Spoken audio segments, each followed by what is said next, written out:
Good morning. A community's response to tragedy is a testament to the power of unity and the resilience of the human spirit. It is a reminder that even in the darkest times, the human capacity for compassion and courage can shine through. Tragedy turns questions we may often wonder about from hypothetical to real, and it becomes a moment in history, a shared experience that bonds us forever. We often come to realize that in time of crisis, the most essential things in life are our family, our friends, and our health. And in the wake of adversity in our country and in our world, we're reminded of the importance of community. Being a community doesn't just mean existing alongside each other. It means having the backs of your neighbors, peers, and fellow human beings. It means lifting up one another when we fall and speaking out in the face of disparities. This isn't just a school, it's a community. And you don't just leave school with a diploma. You leave here with the opportunity to take the companionship, the sense of community we all build together, and use it as a model to change a world that can be every bit as beautiful as it is unfair if you choose to build it that way. How we choose to spend our time matters, and the power you have to affect change is strong. So how will you spend your time? How will you empower your community?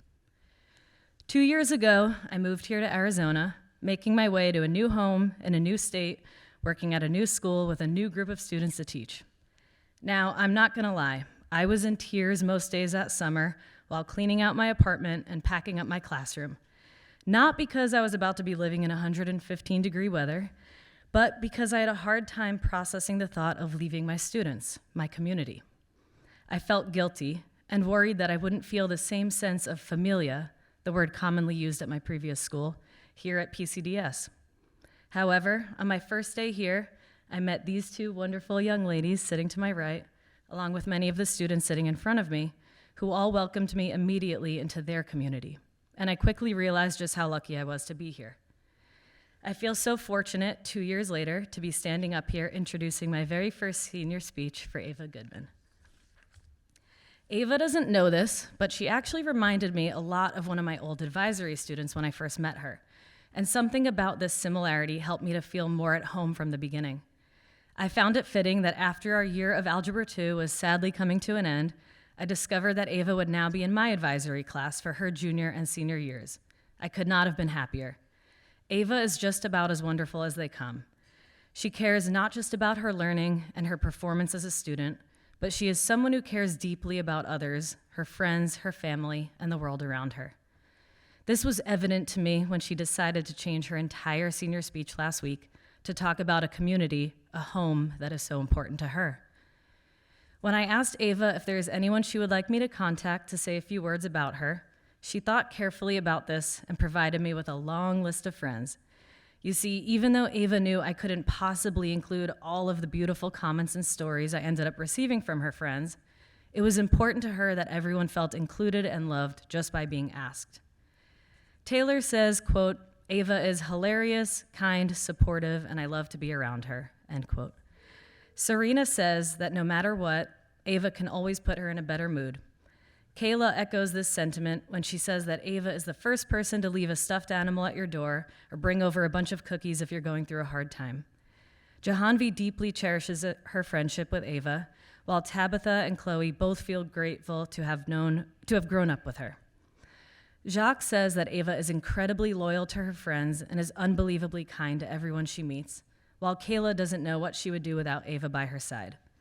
Lene says, quote, if you have an Ava in your life, do not take it for granted, end quote. According to Ava's speech partner, Winter, quote, Ava has been my best friend for 12.5 years, very specific. Even though she didn't like me in kindergarten, I sucked up to 5-year-old Ava until she would let me be her friend. And I'm so glad I did, because I wouldn't trade our friendship for the world. She is genuinely the most loyal person I've ever met, and I admire how she will always be there for you no matter what is going on in her own life. She is like a sister I never had, end quote. And lastly, from one of my advisory graduates, and someone important in Ava's life, Armand, says, quote, Ava, this is just the beginning of your extraordinary life story, and I have no doubt that you will inspire many, just as you've inspired me. I can't wait to witness it and be by your side through it all. I'm so proud of you, end quote. Both Ava and Winter are in a very unique and important position today as the first members of the school to speak to you all after a very difficult week for many. I encourage you all to listen to each other, support each other, and keep building upon that community that is so strong here at PCDS. I am so proud to introduce to the stage Miss Ava Goodman.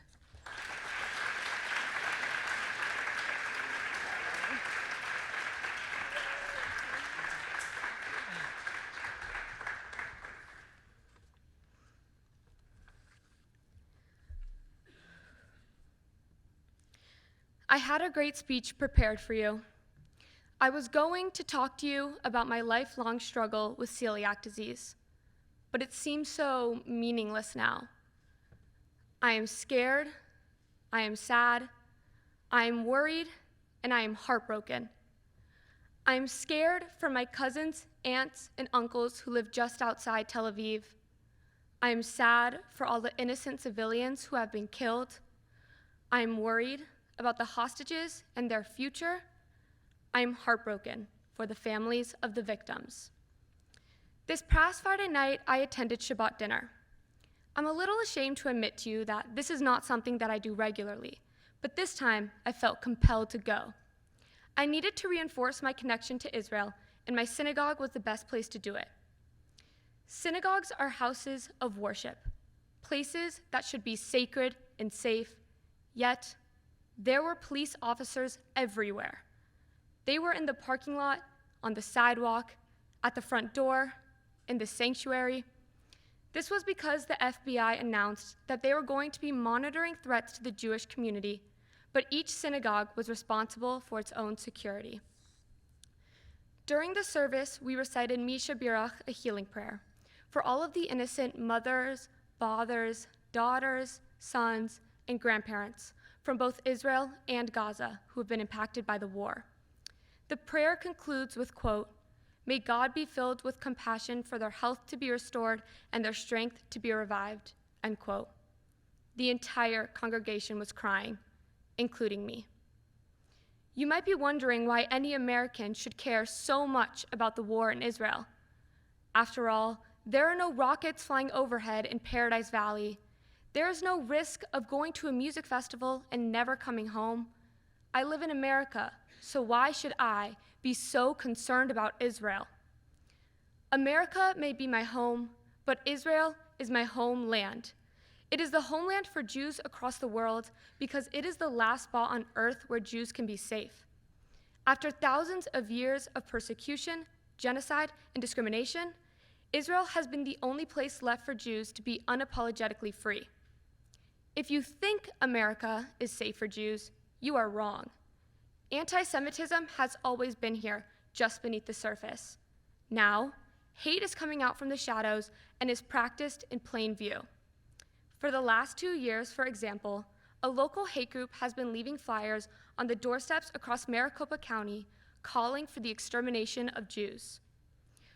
During the high holidays last month, 10 threats were called into Phoenix area synagogues.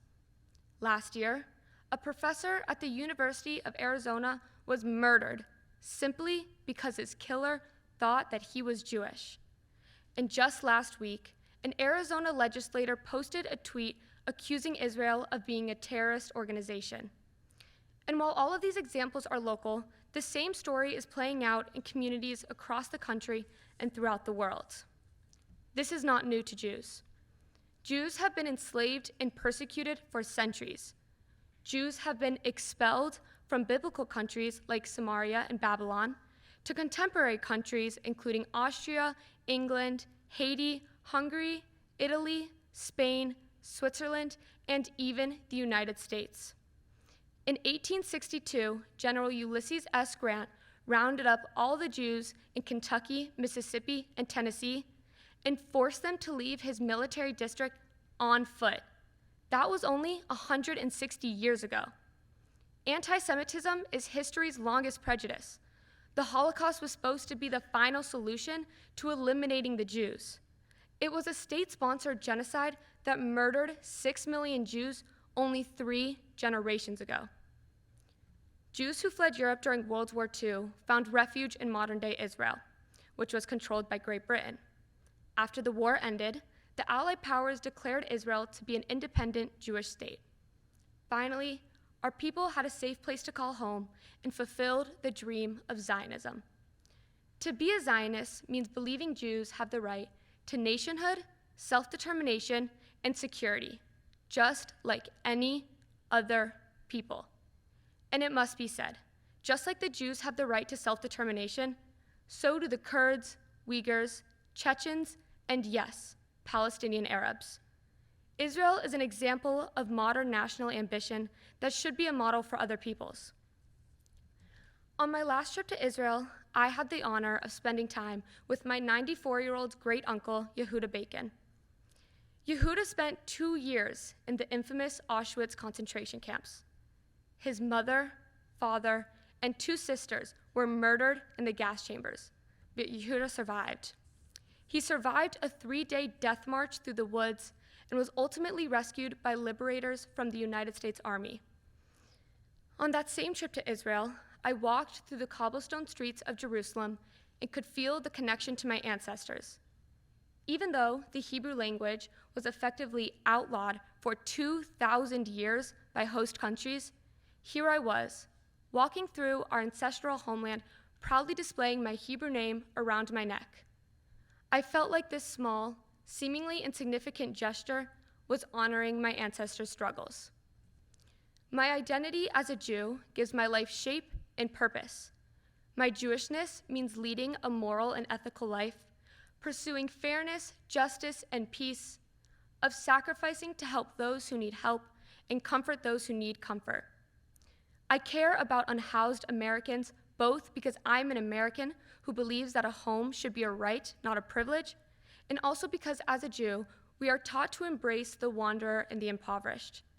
We bear the responsibility to welcome the stranger because we were once the stranger in a foreign land ourselves. There is even a commandment in the Torah, Tikkun Ulam, that instructs us to repair an imperfect world.